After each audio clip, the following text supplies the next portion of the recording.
ప్రియమైన స్నేహితులకు నమస్కారం. నేను మీ పద్మావతి.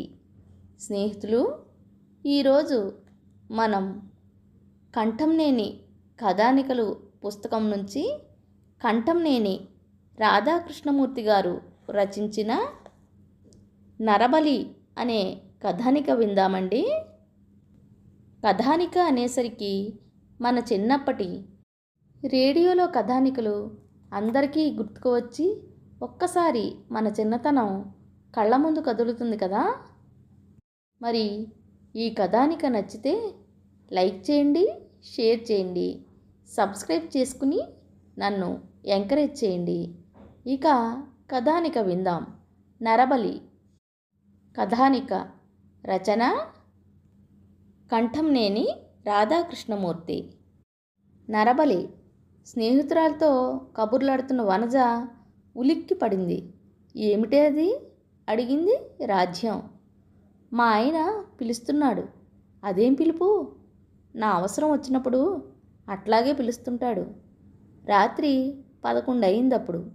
స్నేహితురాళ్ళిద్దరూ చిన్నప్పటి ముచ్చట్లు చెప్పుకుంటున్నారు. అంతలో లోపల నుంచి గావు కేక వినిపించింది.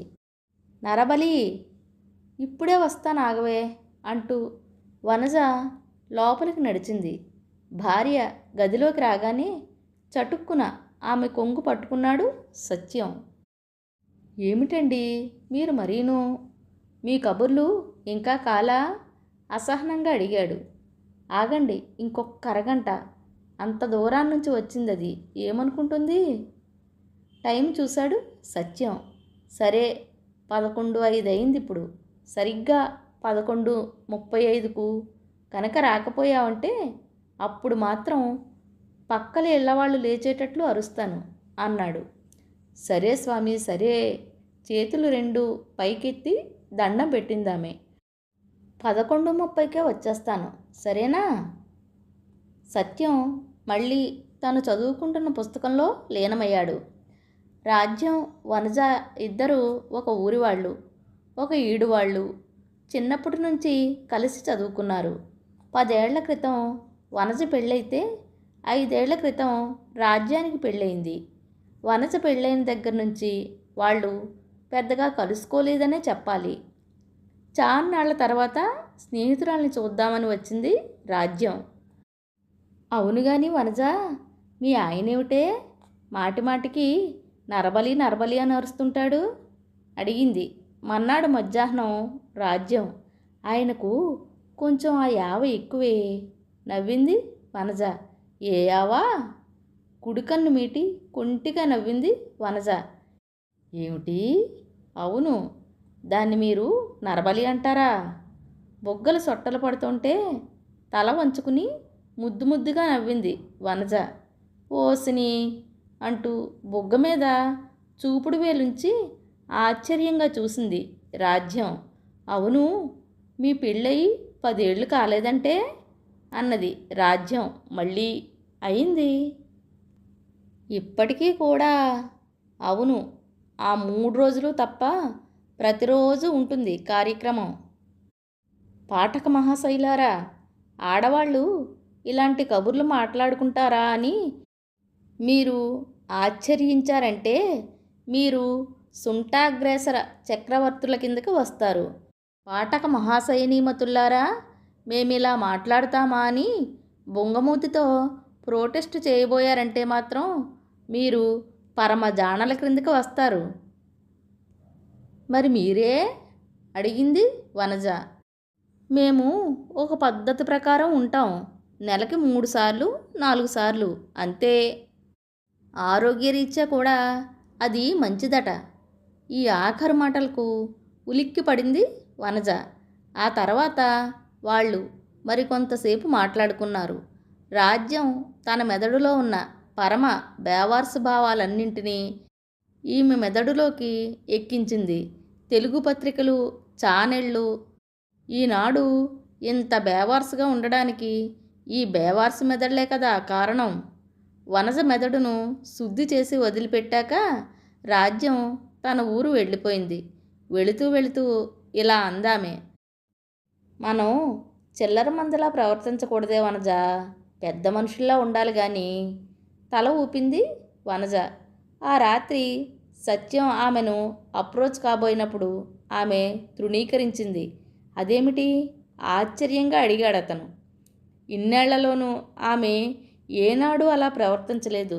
ఆ కార్యక్రమం తన ఒక్కడి ఆనందానికి సంబంధించినది కాక ఆమె ఆనందంతో కూడా ముడిపడి ఉందని భావిస్తాడతను. అలా ప్రవర్తిస్తాడు కూడా. అందువల్లే ఆమె ఏనాడు అతన్ని తిరస్కరించలేదు. ఇష్టంతో చేతులు చాపేది. మరి ఇవాళ అర్థం కాలేదు అతనికి. ఇక నుంచి మనం లిమిట్స్లో ఉండాలి అందామె. ఎందుకని? ఆరోగ్యం సూత్రరీత్యాను డిగ్నిఫైడ్గా ఉండడం కోసం కూడా. పడక గదిలో డిగ్నిటీ ఏమిటే నీ బొంద కాకపోతే అన్నాడతను.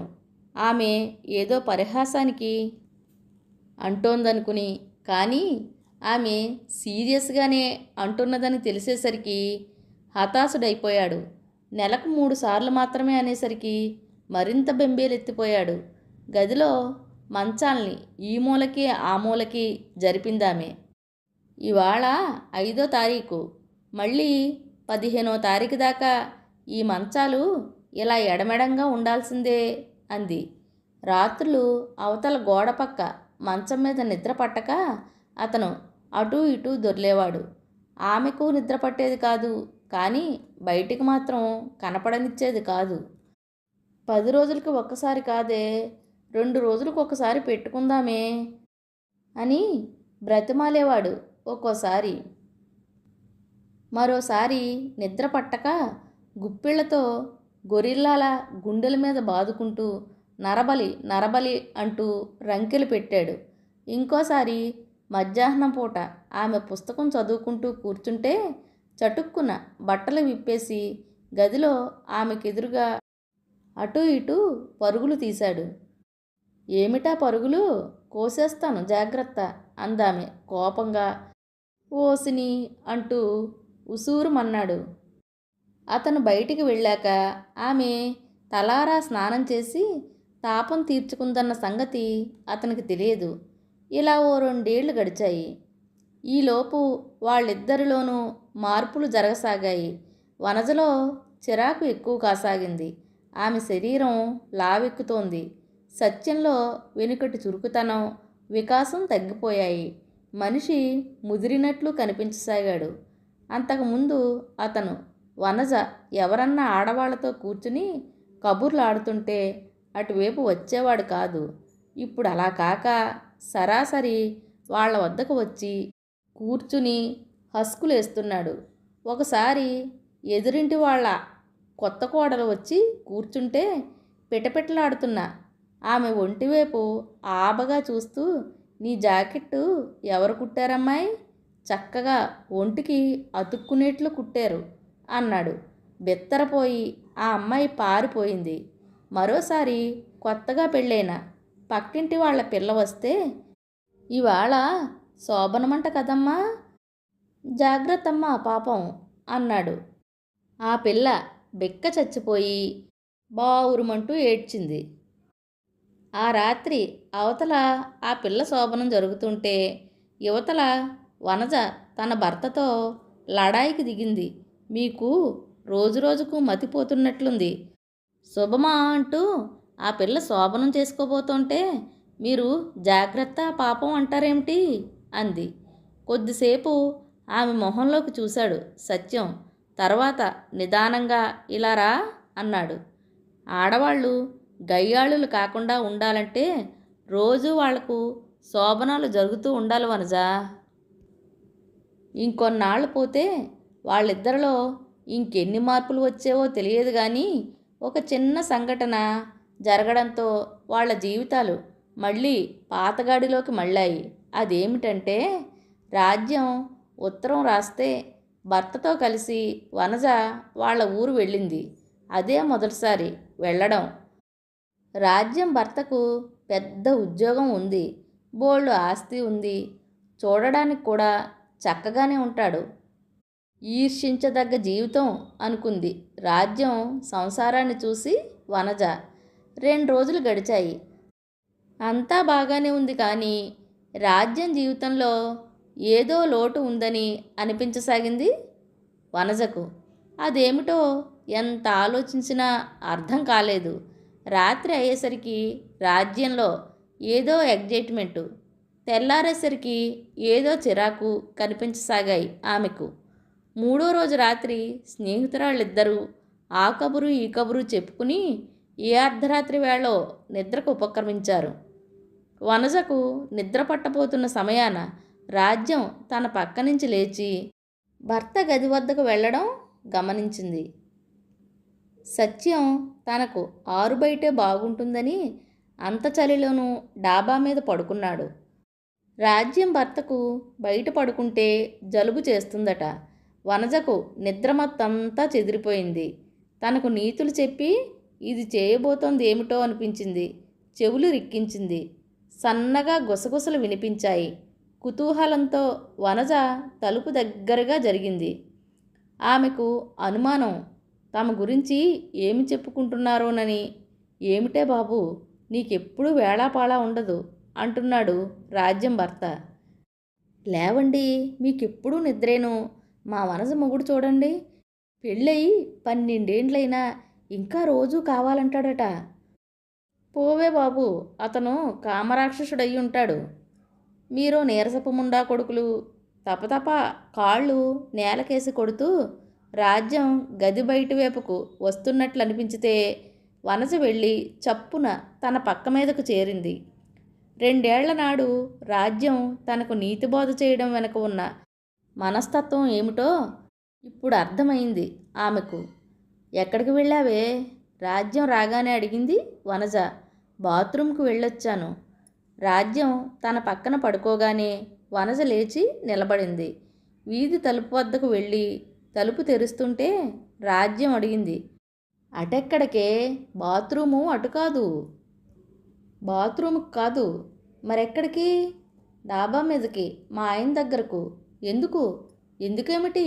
నర్బలి కోసం కసిగా అన్నది వనజ. మెట్లెక్కుతుంటే ఆమెకు తన 2 సంవత్సరాల వృధా జీవితం గుర్తుకు వచ్చి భర్త మీద ప్రేమ పొంగి పొర్లగా ఆమె గుండెలు ఇంతింత ఎత్తుకు ఉబికి ఉబికి ఉప్పొంగసాగాయి. స్నేహితులు ఎదుటివారి మాటలు విని జీవితంలో సుఖ సంతోషాల్ని దూరం చేసుకోకూడదని రచయిత చాలా బాగా చెప్పారు కదండి కథానికలో. మరి కథానిక నచ్చితే లైక్ చేయండి, షేర్ చేయండి, సబ్స్క్రైబ్ చేసుకుని నన్ను ఎంకరేజ్ చేయండి. మరొక మంచి కథానికతో మళ్ళీ కలుద్దాం. ఇక సెలవా మరి.